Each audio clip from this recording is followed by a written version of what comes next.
Welcome to tier ranking book tropes. I know that everybody else made tier ranking videos like 2 years ago, so I'm finally hopping on the trend. This is pretty self-explanatory. We're gonna go through some of the most popular book tropes, specifically related to romance tropes, but they apply to all book genres. Let's go ahead and get into it. All right, so these are our tiers. At the bottom is Jail, which I feel like is pretty self-explanatory. This is a book that, if I find out that it has this trope, I probably will not even try and read it.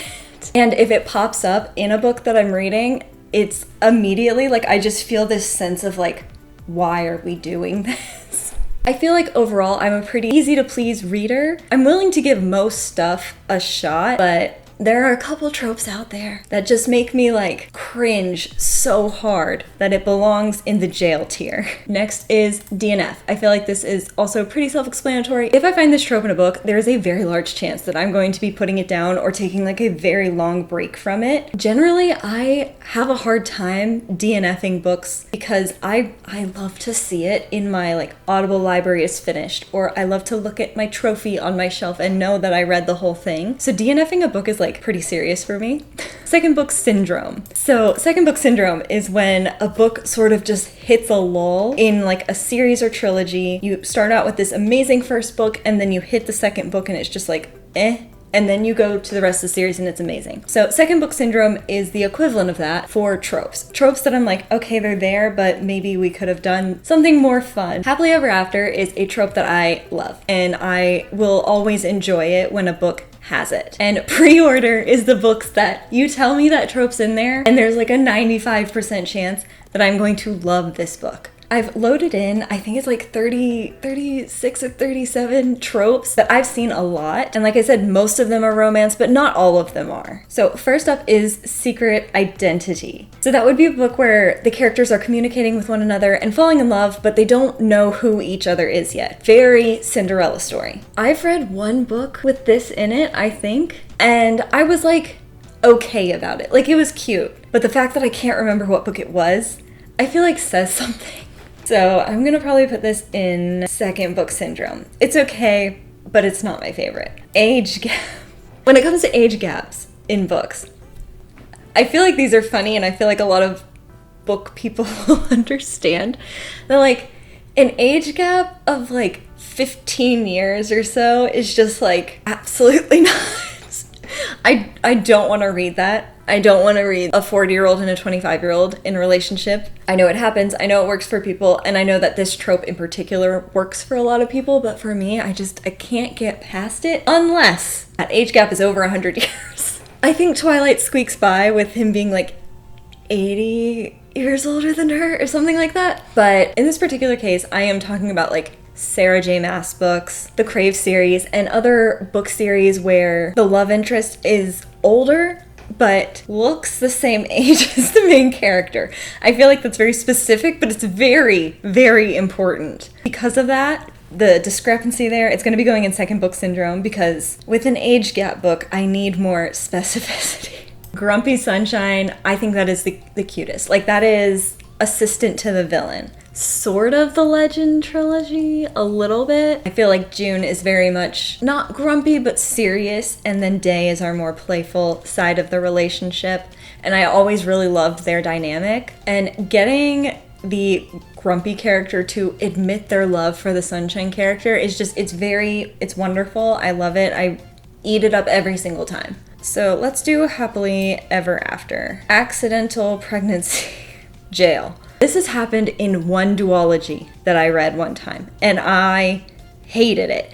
And obviously, we have all read it a million times in like Wattpad and fan fiction. The accidental pregnancies happen all the time in this place. But whenever I read that, I do feel physically sick. So even if I make it through the book, I'm like not even enjoying myself anymore. It's because I want to reach that like finish the book milestone and add it to my Goodreads. Miscommunication trope. Miscommunication trope. I feel like this shows up in contemporary romance. I think it's because it's sometimes hard to put in like heavy drama into contemporary romances because there usually aren't life and death stakes.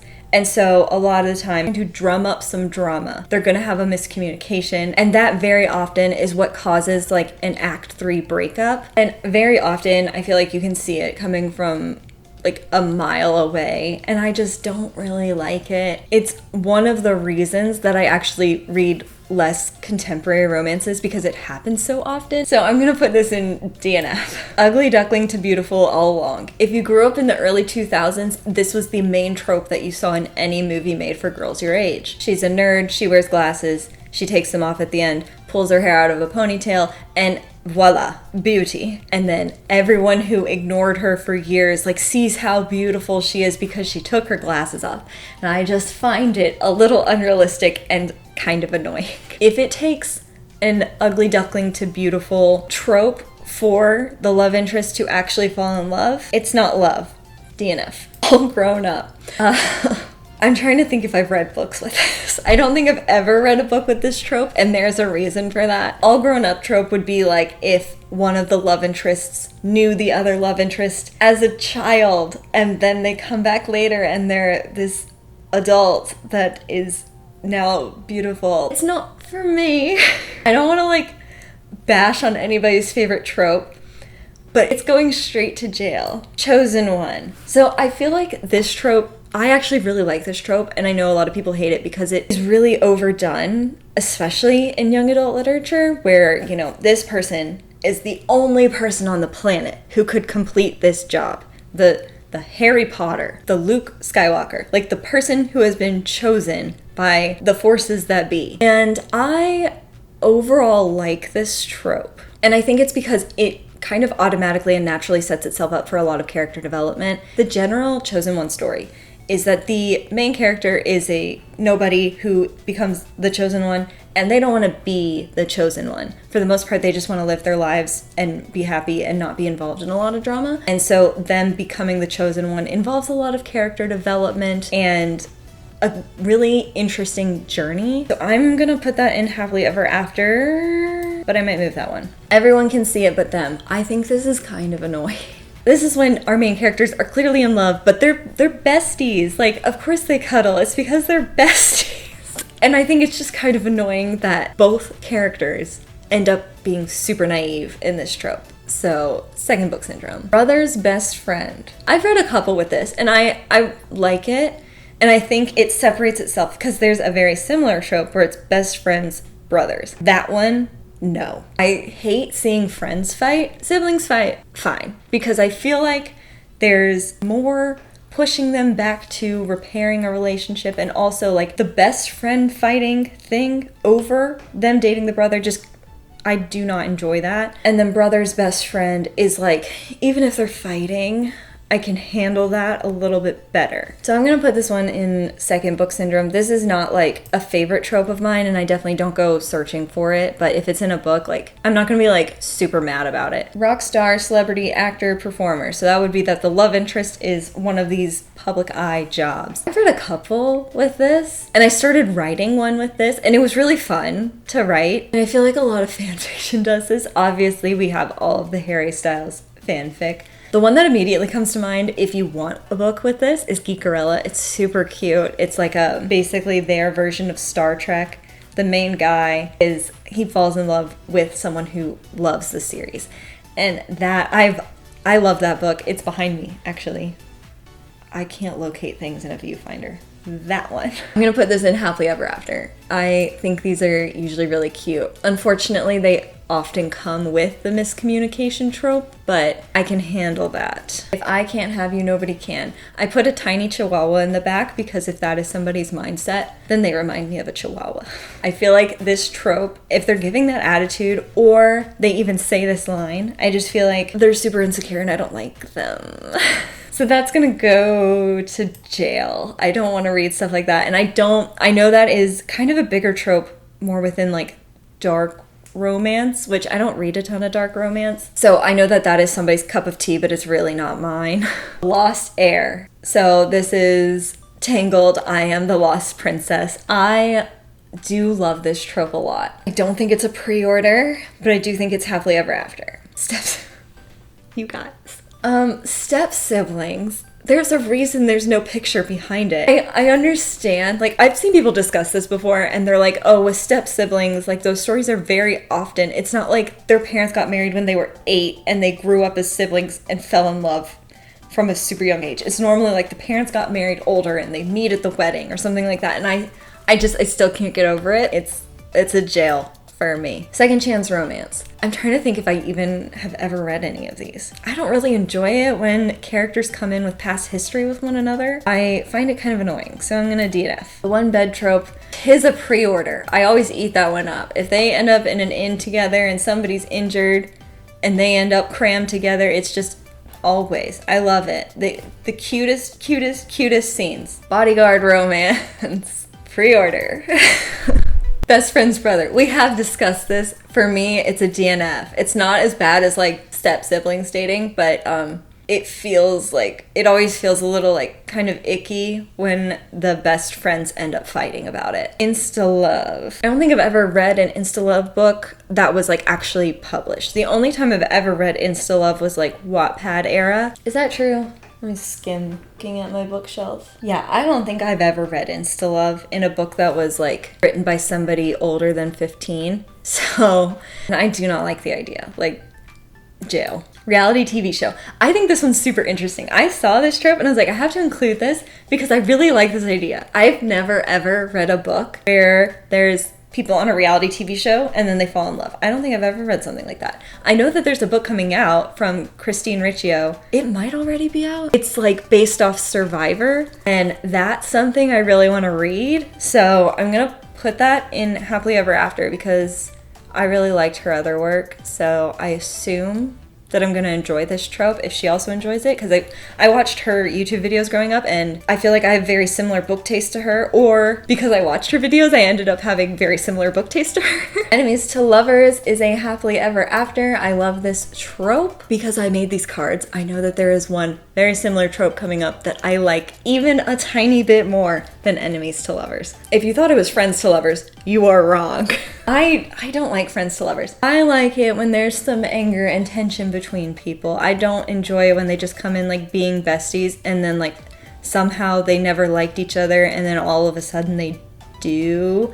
Unless like it could end up being, I feel like friends to lovers and second chance romance go really hand in hand because a lot of the times like those friends like the friends realize they have a connection at some point, unless they're like the oblivious trope. A lot of these pair together well. Yeah, I'm gonna put this in DNF because I generally like avoid books with the friends to lovers trope. Accidental cohabitation. That is very much like one bed trope, and I usually love this. I'm gonna put it in happily ever after because like one thing that I really love when characters are starting to fall in love with each other, I think it is like super cute and very helpful to the plot when they see the other person in like a more vulnerable position, which is something you're gonna see when somebody's at their house and trying to relax or like having a good cry at the end of the day.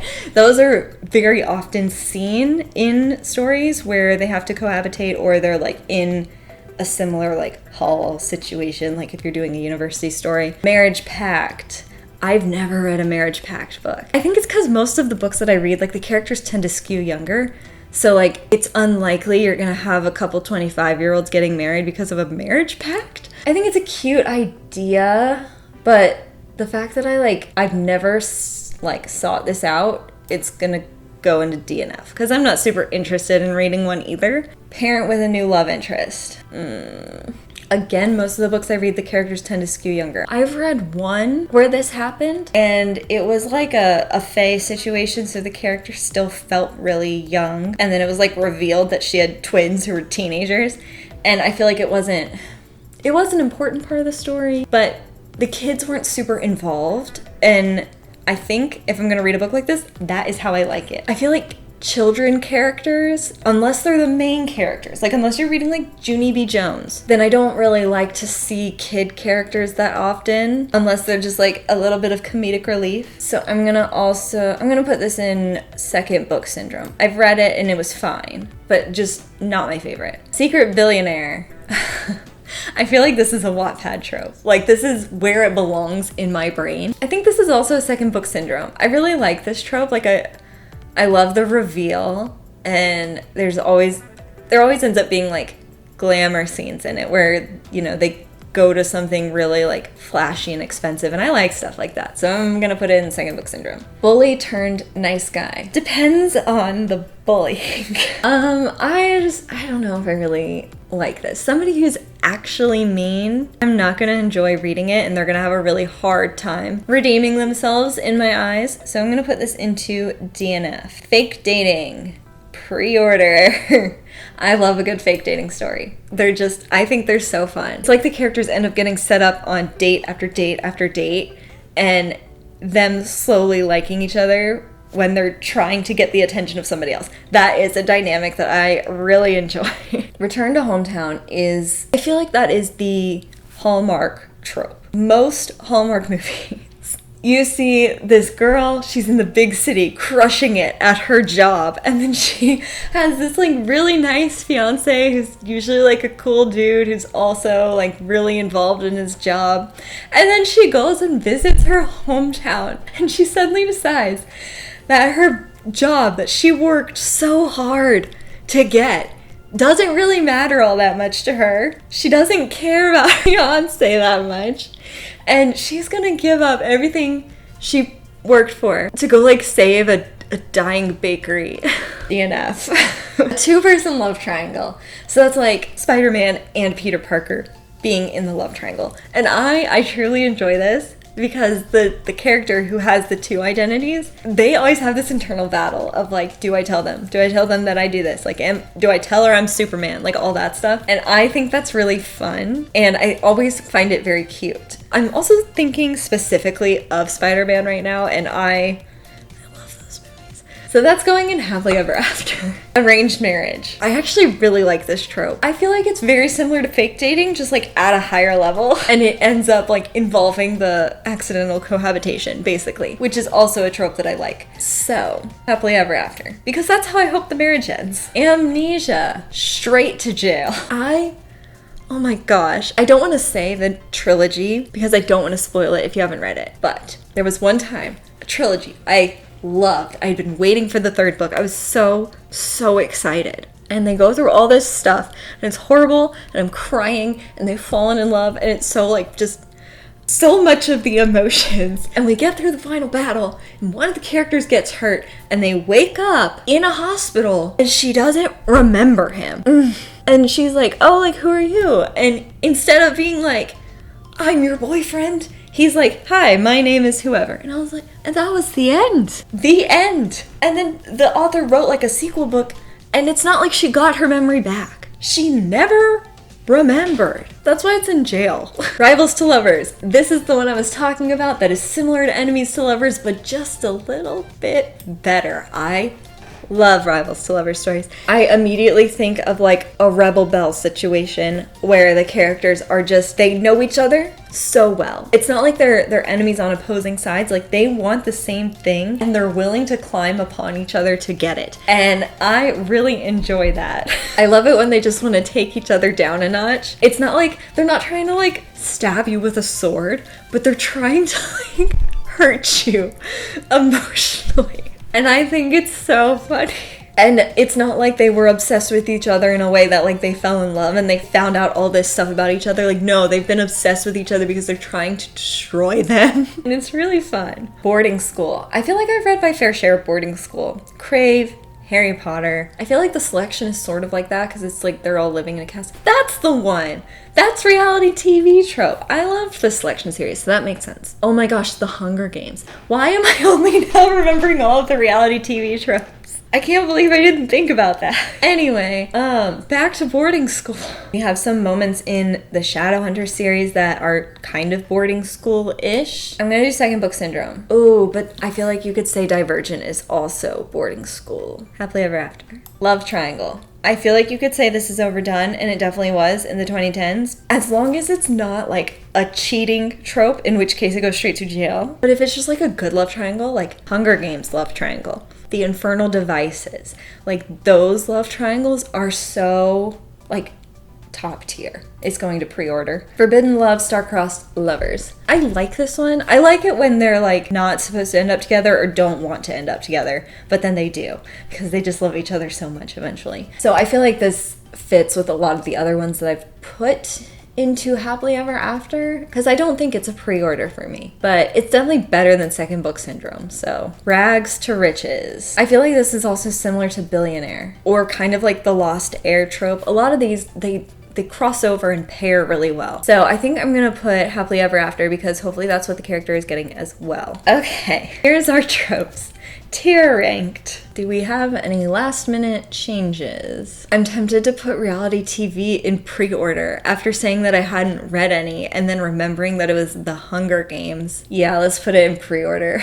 Okay, wonderful. Now, I would love to hear your thoughts. This is like partially because I thought it'd be fun to do this and then partially because I thought it'd be really fun to talk about it. So please let me know your thoughts. I would love to hear which tropes go in your pre-order and then which tropes I miss that you really like, because I know there's so many out there, and these are like kind of the ones that came up within like the first couple minutes of a Google search, but I feel like we covered a lot of the classic ones. So please like this video if you liked it, click subscribe if you want to talk about more book stuff. My name's Caitlin, thanks for watching. Bye!